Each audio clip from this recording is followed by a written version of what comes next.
Si sono sicuramente tanto amati Giancarlo Galan e questa meravigliosa e storica villa veneta nel cuore dei Colli Euganei. Lui, potentissimo doge veneto, fedele cavaliere di Silvio Berlusconi.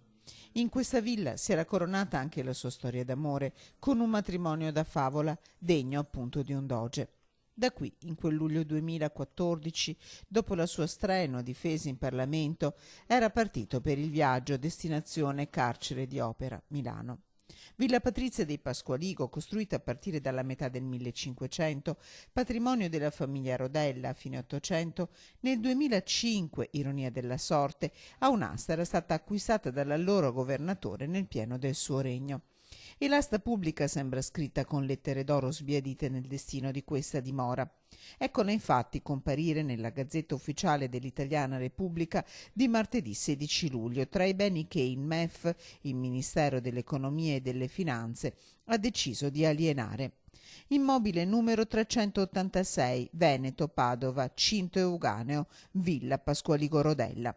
È stata confiscata dallo Stato italiano. Giancarlo Galan aveva saldato così i 2.600.000 euro che lo Stato gli chiedeva per poter patteggiare nel processo Mose. Il maxipiano di dismissioni dovrebbe portare allo Stato oltre 1,2 miliardi di euro. Si parte con i primi 420 beni all'asta, 420 milioni di euro la previsione.